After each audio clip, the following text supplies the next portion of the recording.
पहले एक कहावत बहुत ही आम थी कि प्यार हो गधी से तो फिर परी किस काम की। लेकिन अब उस कहावत के मायने बदल गए हैं। उस कहावत का एक चलन, एक दौर बदल गया है कि भैया प्यार हो जाए गधे से तो राजा किस काम का बे। यही कुछ हुआ है खास इंदौर की सोनम रघुवंशी के साथ। सोनम रघुवंशी जिसका पति महज 1 महीने भी नहीं हुए थे अभी पूरे, बना था राजा रघुवंशी, जो यूं तो टूर्स एंड ट्रेवल्स का कारोबार करता था और बहुत हैंडसम नौजवान था। 29 साल का वह युवा, शानदार जीवन शैली, पत्नी को ढेर सारा प्यार देता। लेकिन बीच में ही, चूंकि यह बात अक्टूबर 2024 से ही शादी के चर्चे सोनम के साथ उसके चल रहे थे, इस बीच में कई एक रस्म अदायगी हुई, लेकिन उसे कुछ असहज लगा।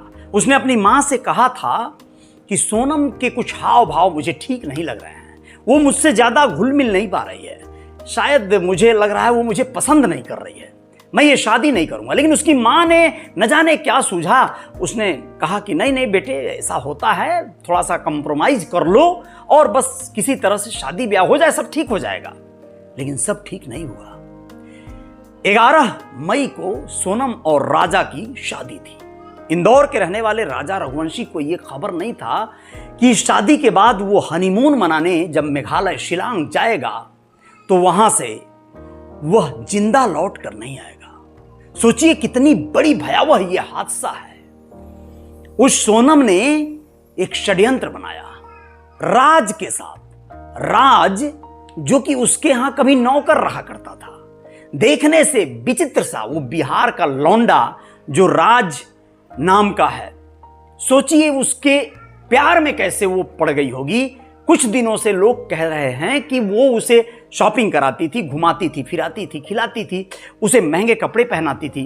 अब वो उसके यहां काम नहीं करता था। कुल मिलाजुला कर ये चीजें चल रही थी। और अब मैं आप लोगों को बताना जरूरी समझता हूं कि यहां पर जब वह 20 मई को अपने शिलांग जाने का, मेघालय के टूर का, हनीमून का टिकट बुक करवाई, तो फिर क्या था, उसने साथ ही साथ एक बड़े षड्यंत्र के तहत उसी राज के दोस्तों का भी टिकट बुक करवाई, जिन्हें उसने 50,000 में सुपारी दिया था राजा को मारने का। अपने पति से पीछा छुड़ाने का क्या खूब कारनामा उसने तय किया। उसने सोचा कि उसे ऐसी जगह पे मौत दूंगी जहां से कोई कुछ सुराग नहीं पाएगा। षड्यंत्र सॉलिड था, बहुत ही जानदार, लेकिन सफल ना हो सका। राजा को मारने के लिए उसने तमाम तरकीबें लगाई, तमाम युक्तियां लगाई। होटल में जहां ठहरती थी वहां से लोकेशन शेयर करती थी।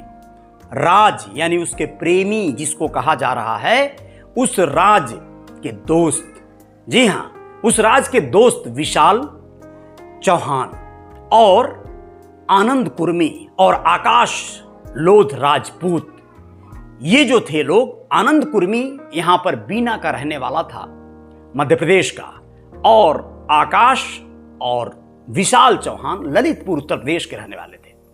ये सब दोस्त थे। अब आप लोग सोचिए कि यहां पर क्या क्या हुआ होगा, किस तरह के कारनामे हुए होंगे, किस तरह की गतिविधियां हुई होंगी। यह दुर्भाग्य रहा कि उसने शिलांग में जाकर इन लोगों को मारने के जो सुपारी दिए, वो लोग बाकायदा रेकी किए, वहां पर गए, गुवाहाटी स्टेशन उतरे, वहां से होटल अगल बगल लिए, फिर ये उन लोगों को लोकेशन साझा करती रही। और गाइड जो रखा था राजा रघुवंशी ने, उस गाइड को इसने फाइनली भगा दिया कुछ बहाने करके कि अब हमें आपकी जरूरत नहीं है, आप वापस जाओ। फोटो खिंचवाने के मकसद से वो उसे ऐसी जगह लेकर गई पहाड़ों में जहां पर सुनसान इलाका था, सीसीटीवी कैमरे भी नहीं थे। वहां पर ले जाकर इसने विशाल और जो इसके साथी थे, ये लोग थक गए पहाड़ी चढ़ते चढ़ते। ये लोग लास्ट मोमेंट पे बदलना चाह रहे थे अपने इरादे, जबकि ये लोग दाव खरीद चुके थे गुवाहाटी स्टेशन से ही। तो उसने कहा कि तुम्हें मुंह मांगा पैसा दूंगी। यहां तक कि उस रास्ते में चलते चलते भी उसने 15,000 रुपए उनको दे दिए और 50,000 के बाद बोली लाखों रुपए दे दूंगी, बस आज बच के नहीं जाना चाहिए। सोचिए इस तरह के कारनामे की। वो मारने के ठीक पहले उसने अपनी सास को फोन भी किया और उनसे मीठी मीठी बातें की। सारे सबूत वो खत्म करना चाहती थी, खुद को सागपात बनाना चाहती थी, और ये वो करने में सफल न हो सकी। इस तरह का षड्यंत्र करके भी फाइनली सोनम बच न सकी। शिलांग पुलिस उसे अपनी गिरफ्त में ले चुकी है, लेकिन आप लोग ये मत समझिएगा कि उसको गिरफ्त में लेने के बाद ये राज खुले हैं। उसके पहले ही शिलांग पुलिस ने उसके आरोपियों को गिरफ्तार कर लिया था, विशाल चौहान को, आनंद कुर्मी को, आकाश राजपूत को और राज जो उसका प्रेमी कहा जा रहा है उसको भी। जी हाँ, अब कुल मिलाजुलाकर ये सब लोग पुलिस की गिरफ्त में हैं। जांच पड़ताल आगे बढ़ रही है। शिलांग के जो मंत्री अलेक्जेंडर लालू ने कहा है कि सोनम के परिजनों को माफी मांगना होगा शिलांग से, मेघालय की सरकार से, जनता से, क्योंकि उन लोगों ने हम लोगों को बदनाम किया है।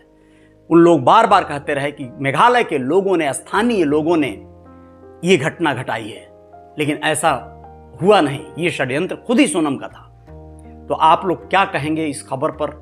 यह बहुत ही भयावह खबर है। अब सोनम चूंकि पुलिस की गिरफ्त में है, उसे पुलिस शिलांग लेकर जा रही है। आगे की पूछताछ होगी, कोर्ट में पेशी होगी, रिमांड लेगी पुलिस और बाकी कहानियों को सार्वजनिक करेगी कि किस तरह से उन लोगों ने क्रमशः ये घटनाक्रम को अंजाम दिया। वैसे विशाल चौहान स्वीकार कर चुका है कि उसने ही पहला वार राजा रघुवंशी पर किया था।